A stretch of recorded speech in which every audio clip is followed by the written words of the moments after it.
Alright, welcome to the first episode of my exercise breakdown series. So in these series of videos that I'll be posting weekly, we are looking at one specific movement or exercise and really taking the time to break down key points on how to do it correctly, some no-nos and some good things to be focusing on. So today we are looking at the deadlift. The deadlift is something that I believe is the absolute best exercise somebody can learn.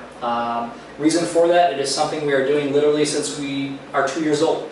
And if you think about it, our movement patterns actually diminish from that point looking at the deadlift exercise. If you think about it, or if you know or have a kid that's 2 years old and you see them pick a ball off the ground, I mean, it's beautiful. They get the butt back, they drop down there, they use all their hips. If they fall down, they fall on their rear end, at least if it's a coordinated kid. But as we get older, we find other ways to do things, less range of motion, easier, although more compensating. Bending knees forward, rounding our back, this is something we see more regularly. So the deadlift exercise, let's break this thing down. So the first and foremost thing that I'm going to show you a quality repetition, and then I'm going to break down some reasons why people can't do it in the first place. But basically, it's here, over the kettlebell, coming down, butt back, driving through the hips, coming back down. That's a proper deadlift. Now, should you or should you not be doing it is another thing. So one of my screening tools, I think it's important to just see how loose and how comfortable are people through the back posterior chain here. So one screening tool I have patients or clients do is a toe touch. Is this a comfortable movement to do a toe touch? If somebody cannot touch their toes, I don't think they should be doing this deadlift to the full range of motion.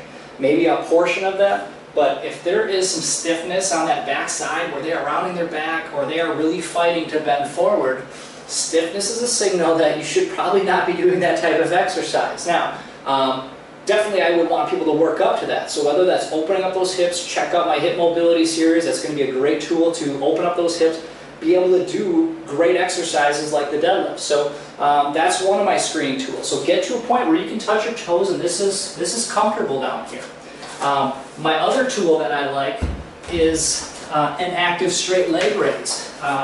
So with that posterior chain toe touch, I mean, I'm rounding everything to touch my toes, trying to get mostly through my hips. But to take everything out and just focus on the hip, I like this active straight leg raise where I can only bend through my hip and see the range of motion. Is it a 90-degree angle? Can somebody only get to here? And then they start bending, or their leg lays out on the other side.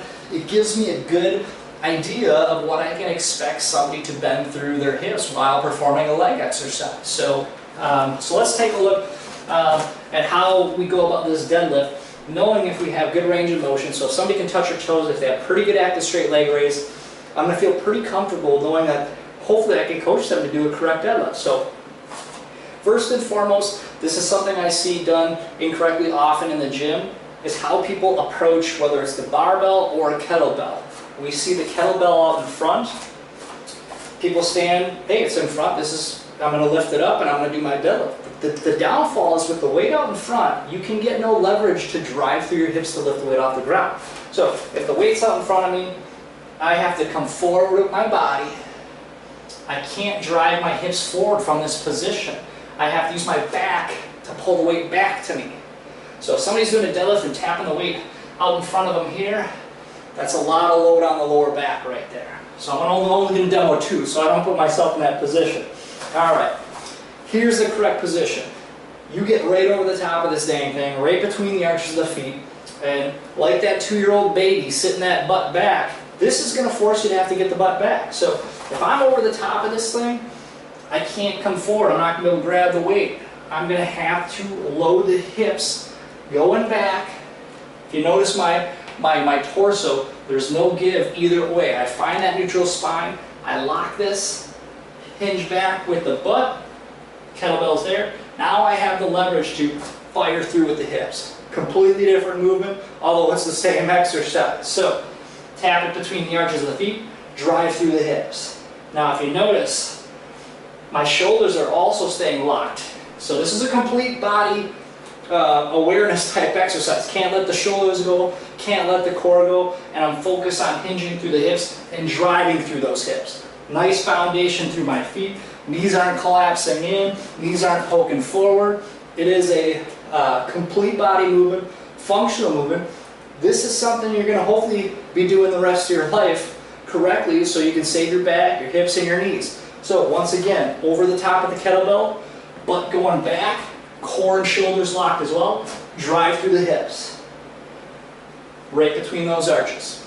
Give it a shot, get good at it, so you can do this for the rest of your life.